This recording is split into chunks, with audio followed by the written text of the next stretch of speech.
Good morning, everybody. Thank you for all attending this morning. And, I can see it would appear that many of you are experienced in this area of bereavement. And I would imagine, I don't know for sure, but I would imagine that most of us have experienced grief of some kind at some point in our lives. I just want to say that I have two golden retrievers who are around, and they may join in occasionally, especially if the postman knocks on the door. So I apologise in advance for that, but they'll soon settle down again. I'm Jane Keogh, and I'm a personal development coach, and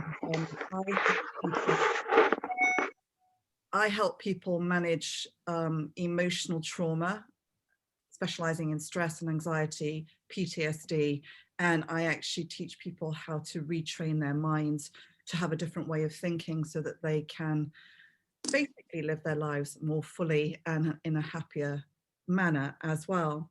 So this morning I've been asked to share my own experience of grief, and I would like to make it as interesting as possible. And I thought what I would do is I would share a story first, and then I will share some tips that I use personally when I have been through the process. And I just really want to say, first of all, that we must remember, and I'm sure that you're all very aware of this, that we are all unique, which means we are one of a kind. And I think when we're dealing with people who are bereaved, we have to remember that, just because we might react in a certain way doesn't mean to say the person that we're dealing with will. And it's, the first experience of grief, which can be a number of things, not just death, is a really hard one for people to deal with. And I used to work at Just Be in Harrogate as a bereavement counsellor for children from the ages of 5 to 18. And it was challenging in lots of ways, but it was also very rewarding. I'm sure you can imagine that the 5 to sort of like 7 and 8-year-olds have pearls of wisdom that are just beautiful. But one little girl was 5 years old, and she had lost a grandparent that she was very close to. And we were talking about techniques to help her to deal with sadness when she felt sadness, because she understood that she didn't feel sad all the time, but there were certain occasions like Christmas and her birthday and times when they would get together as a family where grandma appeared, the loss appeared even bigger than it actually was. So we were talking about techniques to help her through this sadness. So I asked her, what do you do to help you when you're feeling sad? And she says, well, Jane, she says, I dance. I dance because when I dance, it makes me happy. And it makes me happy because I then have happy dolphins in my blood. And I said, happy dolphins? Oh, you mean endorphins? And she said, yes, that's exactly what I meant. So, and something that stuck with me, and I use it often, and it helps the humor and the laughter and the innocence of a 5-year-old, really helps people to sort of understand the importance of self-care. And that's pretty much what it boils down to, isn't it? So I'll rewind to many, many years ago when I was the tender age of 23. There was a knock at the door. It was late at night, and it was unusual for anybody to be knocking at the door at that time. I popped my head over the banisters to glance down as my mum opened the door, and stood there were 2 police officers, a female and a male. I knew instantly that it was bad news. In fact, I'd already kind of expected it because I'd had a premonition the night before. Whether you believe in premonitions or not, I just sensed that I would never see my brother again. And the 2 police officers came in and they shared the news that they'd found a young man dead in London, and they suspected it was Chris. As I'm sure you can all imagine, the shock of that news was horrific. It was horrific on so many levels because A, we hadn't prepared for it, but B, because we had been estranged as well. We had fallen out and I hadn't spoken to him for a while. I later learnt that he had attempted to come up the previous weekend, but had lost courage because he didn't want to face the wrath of his sister. So I had to live with the guilt of not having had that contact with him over the period leading up to his death. It led to an inquest because it was originally thought to be a suspicious death. And at that time, and I think to a certain extent even now, there is a certain stigma attached to emotional things, death. And I had some time off work, and you know, I got back to work and I was treated like a leper. I heard loud whispers in the corridor pointing at me going, shit, excuse me for swearing, but shit, she's coming, let's hide. And the reality of the matter was people didn't know how to respond to me, an emotional being. Not that they knew I was emotional at the time, because they didn't know what to say and they didn't know how to react if they got greeted with exposed raw emotions. And for me, I wanted to be heard, I wanted to be seen, I wanted to be supported in some way. And I found it really, really difficult to try and process what was going on for me personally, but also for the fact that I felt ostracized at that point in time. I didn't know what I know now, and hindsight and all the tools I've learned over the years would have been very helpful. But I went on a spiral of extreme behaviors to try and remind myself what it was like to be alive. I went into denial, and there, depending on what you believe, there are different stages of grief. And I certainly experienced every single one of them. And I needed to feel alive. So the first thing I did was try and party wildly and madly and drink excessively. And as I'm sure you all know, the drinking just masks and numbs your feelings, and then those feelings come to the surface. And of course, because you are filled with alcohol, you then can't process them because you're too numb, and everything is exacerbated, and it feels even worse than it does in your sober state. So I tried to make sense of it, and I tried to understand what it would mean in terms of the future. And there was disbelief as well, because I hadn't seen him for a while. He lived in London, I lived in Yorkshire, and I didn't want to believe that it was true. And strangely enough, even today, 30 odd years later, I still dream that it was all a mistake, and he appears and comes into my life from time to time, and wonder, of course, how he's doing it. So my self-care process then was not particularly healthy. We shut down, I shut down, my mum shut down, my father shut down. We all were experiencing our grief in a very different way. It was quite, when I say selfish, I don't mean that in a critical way, but we came from a background, my parents in particular, and conditioning where we didn't express our emotions. And that to a certain extent still happens now. We don't encourage children to express how they're feeling when they're feeling bad. I think the tendency is we want to take away the pain from them. And so what we do is we try and distract them from the pain. And when we distract them from the pain, we do that through numerous ways, but for example, replacing something, and I know you can't replace the person, but when it's a pet, if you replace the pet very quickly, it doesn't give the child a chance, that they think, well, I don't need to feel bad because I've got something to distract me. And so they suppress the feelings, and the feelings will come out somewhere. So we still do that to a certain extent, you know, and it's kind of like, there, don't feel bad, or go to your room, or we'll give you something to cry about. I think it's changing. It's not as bad as it was when I was a child, but there's certainly an amount of that that still goes on in my personal experience.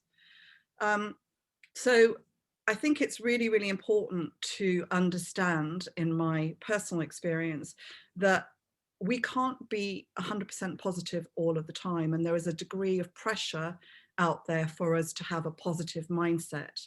And I'm not knocking that. I'm a very positive person, generally speaking. But I think if we could look at a mindset that is healthy rather than a positive mindset, it helps in the way we process life, because life is like a roller coaster.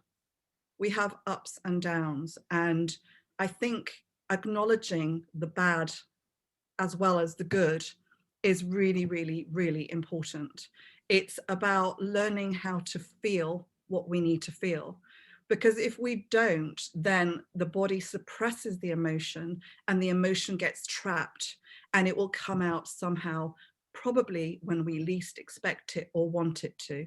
And generally speaking, in public, when some unsuspecting person touches your arm with sympathy or empathy, and suddenly you go over the edge and you collapse or react out of character or out of context to the situation that you find yourself in. So I think it's really, really important to teach people how to sit with what is uncomfortable. And I use some techniques that, there's a technique called havening, and it's a psychosensory technique based on neuroscience. And what it does is it changes trauma in the brain. So when you have a traumatic experience, depending on how vulnerable you are at the time, trauma can be embedded in your brain.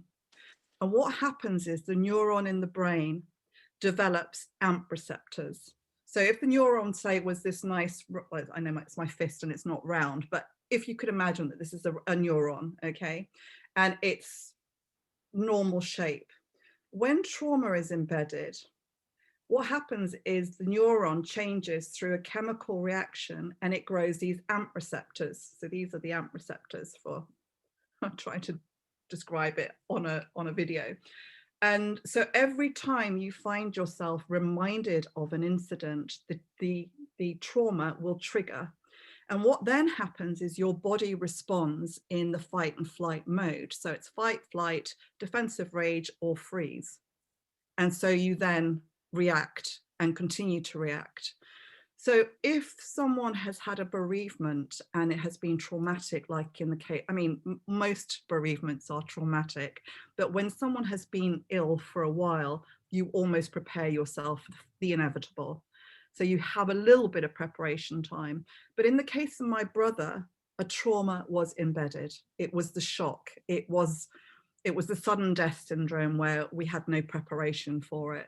And so a piece of music could play that my brother used to play, and I would go into a really high alert state, that kind of survival mode.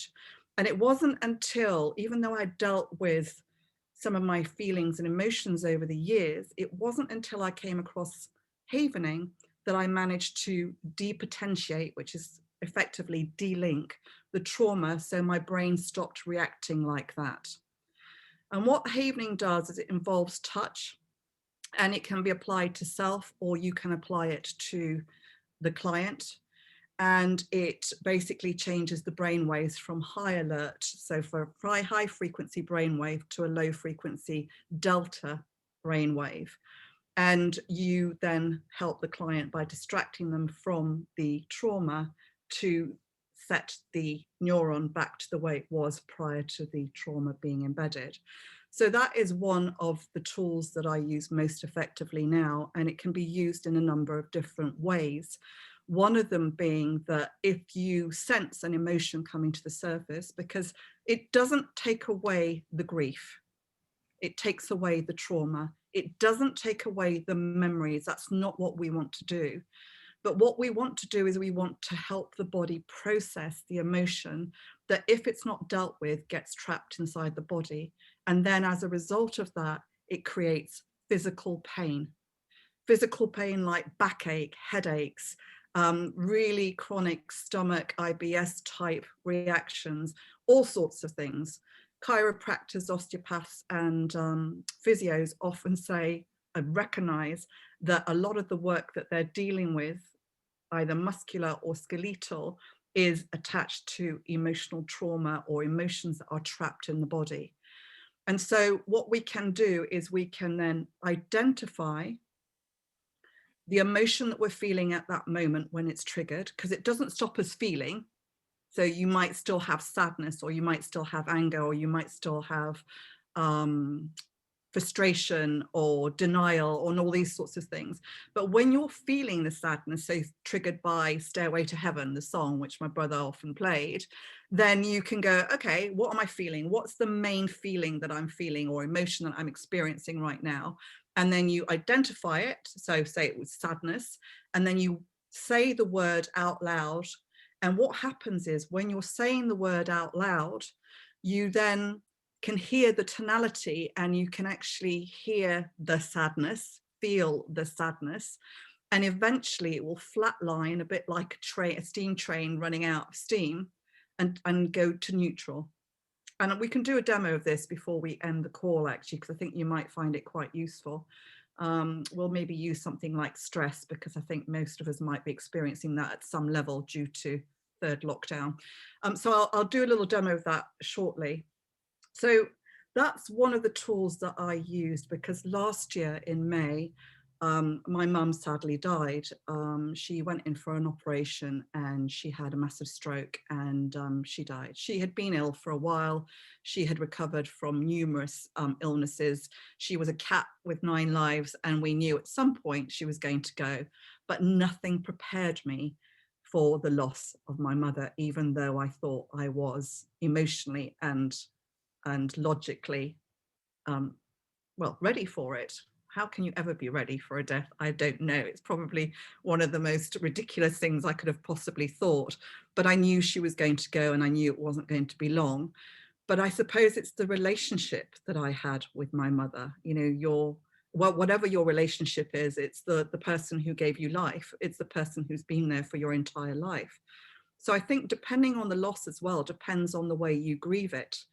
And certainly I am much better equipped than I was when my brother died and when my father died 15 years ago.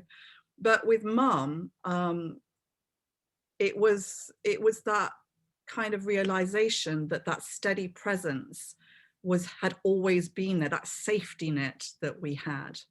And so I used the havening predominantly to help me through very emotional moments. We also, unfortunately, had an awful, awful experience because my mother had prepaid for her funeral plan with a large corporate company, not Full Circle, may I add. I wish we had had Full Circle. I definitely would have gone with them if it had been my choice. And we were appallingly supported throughout, and it just exacerbated the pain of the experience of losing mum, and of course COVID.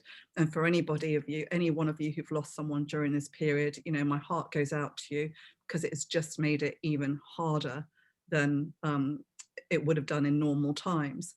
And one of the things I did was I knew that there are certain tendencies that we can do when we're avoiding feeling the horrible feelings that we have. And I knew that my sister was going to be with me. She lives in the south, I live in the north, and my daughter was going to be around, which was lovely. It was support, and we were supporting one another. But each one of us was dealing with it in our own separate way, due to the fact that we're all unique, and we all had a very different relationship with my mother and my daughter's grandmother. And so we decided to, right there from the start, to have transparent and honest conversations with one another. And we said, whatever happens, if any one of us is reacting, it's not personal. This is just us dealing or processing what we're going through right now. My sister and I decided that we had kind of put on a little bit of extra blubber during COVID lockdown, comfort eating, and, you know, eating more than we normally did and drinking more wine and stuff like that. So we decided to join an eating plan from a friend of hers who's a nutritionist that was 6 weeks long, which involved taking out of our diets alcohol, sugar, wheat, caffeine, and dairy. And the reason we did this was because we knew that if we looked after ourselves physically, then it was going to help us process what we were going to go through in the following weeks. And so I know that sounds a bit extreme. I know many people probably wouldn't want to go that far.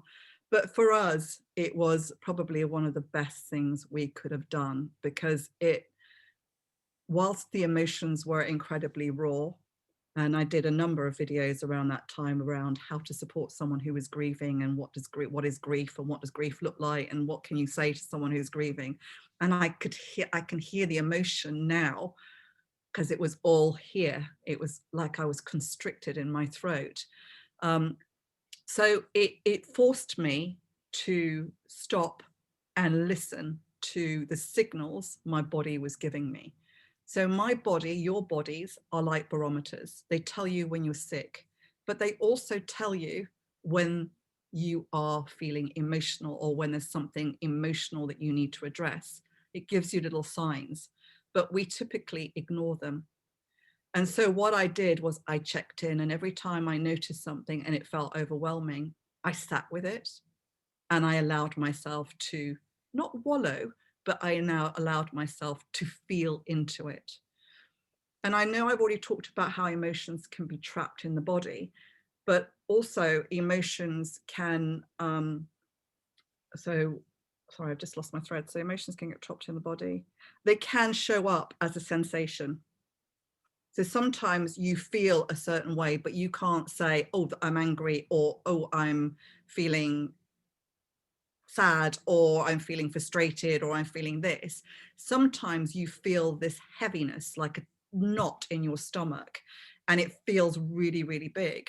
And the same, it can show up in your heart, or your throat, or your head, back of your head.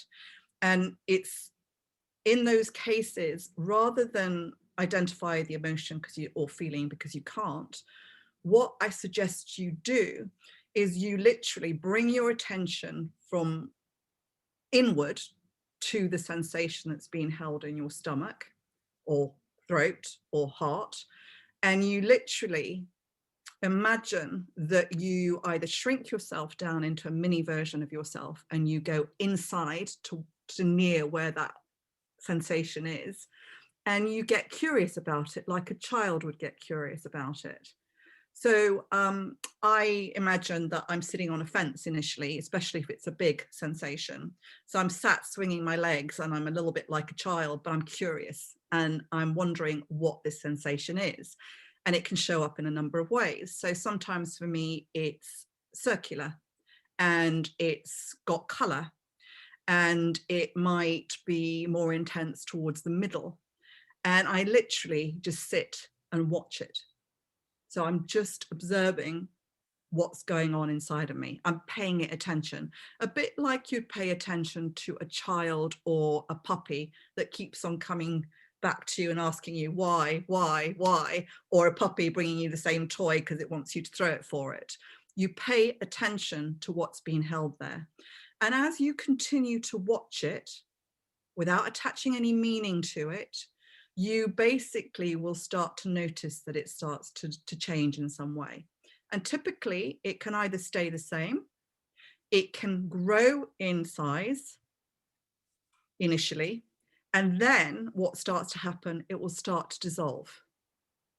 And it can take as long as 5 minutes, or as little as 5 minutes, and it can take as long as half an hour.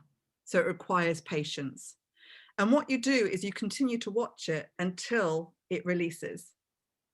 And when it releases, you feel like there's something missing, because it's the muscle memory of where the tension was being held. And we hold a lot of tension, a lot of emotion in our belly area.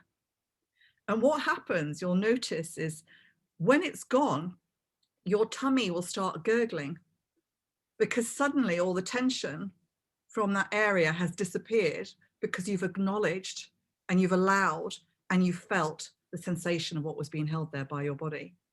So what it fundamentally is, it's some emotion that you have suppressed and distracted yourself from, that your body will continually nag you with until you sit down and go, okay, I need to turn around and I need to sit with this. I need to pay it attention.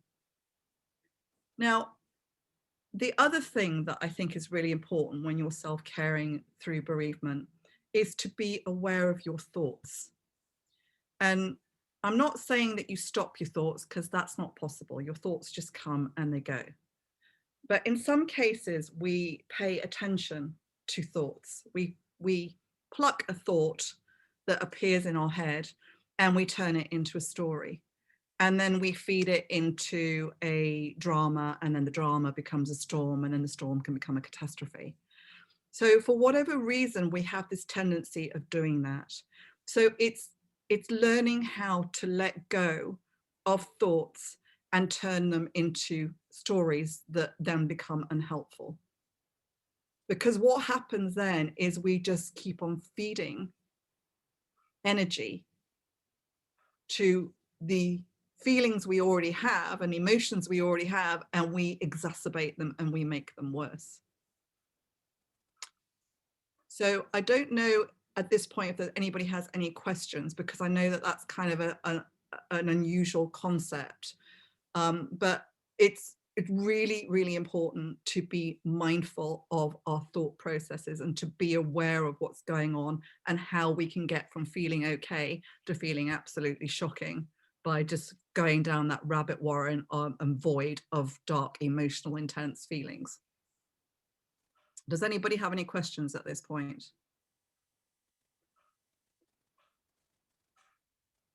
That's nope. So Jane, would you just at that point just sort of tell yourself to stop on that kind of road of catastrophizing, if you like, or would you use something different? I think it's a fine line, Jill, between ignoring what's going on and distracting yourself from it and allowing yourself to feel it. So what I say to people is acknowledge the fact you've had the thought in the first place. Yeah, it's okay. You've had the thought, but you then separate the thought from the feeling it has triggered in you, and you deal with the feelings until we collapse them. And then we let go of the thought. Or the alternative, because often the thoughts can provoke an emotion that's buried.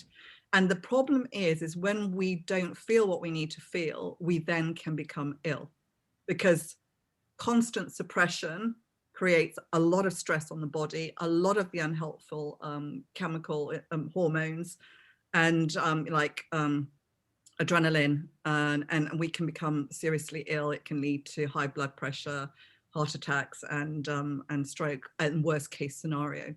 So my personal viewpoint, and this is the foundation of the work that I do with people, is it's teaching ourselves to retrain our brains, our minds, to dealing with things differently. So changing the habitual conditioning that we've received from our parents and their parents and the parents before them, which was you don't feel things, feeling is weak. I can promise you that being an emotional being is what you are. There is no such thing as being weak because you express yourself emotionally. It's quite the contrary. True emotional resilience is actually knowing what is going on inside of you so that you can actually acknowledge it and deal it and let it go. And as you all know, I am certain grief is very, very misunderstood. People expect you to recover from it, to heal from it, to get over it, unhelpful things like that. And it's just not like that. I mean, some of you will have heard of the fried egg approach. There's the theory, I can't remember, Tomkin, I think it was. His theory was grief is like a fried egg. So the yolk in the middle is your grief, and the white around it is your life experience after grief. And what happens is, in his theory, is that the grief stays the same, but your life experience around it grows, which is true to an extent. But something can happen and you can get cast straight back into the middle of that grief. But on the other hand, on Sunday morning, I woke up and I felt profoundly sad. No idea why. Well, I have an idea why. It's probably because it's only been 7 months since Mum died. But out of nowhere, I'd had a good night's sleep. I just woke up and I felt profoundly sad. Now, once upon a time, I'd have gone, right, come on, pull yourself together, get out with the dogs, just ignore it. You're going to be fine, blah, blah, blah, blah. All these little voices from way back, my father used to say, you keep the emotions in these four walls. You don't discuss your personal life outside of here. It's just not the done thing. But what I did instead was I grabbed a cup of tea And I went back to bed, got my laptop, and I did some journaling. And I sat with it. And I had that feeling for most of the day. One of my dogs knew I was sad because she stuck to me like glue. I was doing yoga in the evening because yoga is something that I've decided to do in my self-care journey through this bereavement. I've committed this year to do yoga every single day of the year. So far, so good. And I was lying on doing a position on the floor. My legs were one direction and I was the other. And one of the dogs came underneath my knees and literally lay on top of me. It was like she could sense that I needed some comfort. Dogs are incredibly powerful, by the way, in sessions with children in particular, but also with adults. Very, very intuitive. And then I woke up on Monday, and because I had allowed for it, I was gentle with myself. I didn't put any expectations on myself. I had allowed myself to process it and sit with it and acknowledge it and being the emotional being that I am. So that actually brings us nicely to the whole expectations thing. Society has an expectation of how things should look and should be.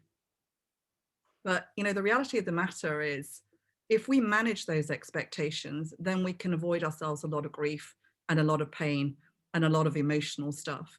Because often when we have an emotion, an expectation, and the expectation isn't met, it's then a whole host of unhelpful emotions get attached to that because, you know, we're disappointed, we're angry, we're frustrated, we're sad. So managing expectations is a really important part of dealing with emotions. And let's face it, grief is a very emotional roller coaster.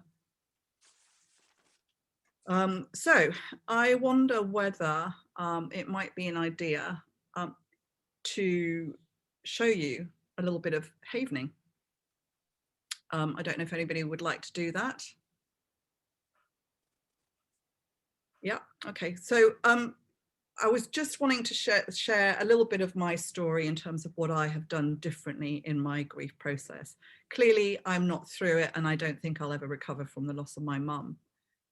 I think language, before we do the havening, language when you're dealing with someone who is bereaved is absolutely paramount. Sensitivity, being careful about what you say to someone isn't insensitive, or it's kind of like you projecting your own stuff onto someone else. I think it's really important not to compare losses. What I got when mum died, oh, well, she was 84, she had a good life. That devalues my mother's life, you know, and I could feel a reaction to it. I could feel myself getting angry. So I knew the person who delivered that sentence wasn't trying to be hurtful or insulting. So what I did was I separated the person who'd said that and dealt with my emotion, which was actually anger. How dare you say that? Anger, anger. And the havening is, it's touch. So you touch your palms like this. So you stroke your palms, but lightly, okay, really lightly. So it feels really nice. And then the moves on the arms are from your shoulders down to your elbows. And in the winter, because we've got quite a lot of clothing, you are, well, do it as firmly as you feel is necessary for you. And then the other move is on the face. Now, ladies, and maybe some gents, don't drag your face around, especially when you're my age. Try to keep everything in the right place. So nice, gentle, nurturing moves. And what this starts to do within 2 minutes of doing it is it starts to calm your whole nervous system down, the parasympathetic nervous system. And your brain waves go from whatever frequency they're at to a lower frequency. And you can just either, I can't really explain to you how to do the delinking the trauma right now because that's a little bit more intense, but in the event of a trauma, you would distract the person from the trauma because otherwise the amygdala keeps on triggering. But for example, if you want to feel relaxed, You can do one of two things. So if you're feeling stressed, you can either use the word stressed by at the same time as you're doing the self-havening. Stressed, stressed, stressed. I'm not actually stressed, but I'm doing it for effect. And you keep on doing it until the reason you say it out loud is so you can hear the tonality of the word, because you're feeling it. So you're feeling that stress, okay? And you carry on until you notice very subtly something change. And often you can hear the person going to go sighing or, oh. And then as a practitioner, I then check in. I said, did I notice there's something changing just then? And they go, yeah, I'm not feeling stressed anymore. I said, well, what are you feeling? Oh, I'm feeling this or that. Now, sometimes the person can start to feel something else that's covered under the stress. So then you would deal with the next emotion that comes up. So it might be frustrated or angry. And so you carry on with angry, angry, angry, frustrated, frustrated, until the words, the emotion, energy of the emotion that's attached to the word dissolves and it goes away. Now there's a demo on my website actually to deal with stress and anxiety. So if you head over and look under the havening section, it actually covers anxiety and stress. I did it in the first lockdown, and it's really, really powerful. And people sometimes say to me, especially on the trauma side of things, it's almost like, I know it happened, but it's almost like it's foggy and it's in the distance. Or when someone's feeling lacking in motivation or focus. So if you're doing a piece of work and you want to be more focused and you feel that you're being distracted and all over the place, just, I want to be focused, focused, focused, focused, focused. Or if you're low in energy and you want to be more energized, energized, energized, energized. And what happens is when the brain wave lowers to the delta wave, which is the sleep wave, your brain landscape becomes more resilient, and it's a perfect planting ground to plant new ideas. So it's really good to do if you're doing affirmations, you know, the I am statements in the morning, really good to embed them. So it's really good for reinforcing positive emotions and feelings, and it's really also good for getting rid of unhelpful negative feelings and emotions. And it's absolutely superb for helping someone to process as they're talking. So if someone's very emotional and you want them to help them process because they're in overwhelm, they can just self-haven as they're talking, and it just helps them have the conversation in a much sort of like more fluid and calm way, so they're not as distressed. So it's incredibly powerful. It was founded by two American doctors. Well, one's a doctor and one's a dentist, and they use it in their practices, and they're doing a study at Nottingham Trent University with PTSD sufferers, and the results have been phenomenal so far. So anyway, that was just a little insight into the fact that we're all human beings, and these on point, girls. Thank you. Last word.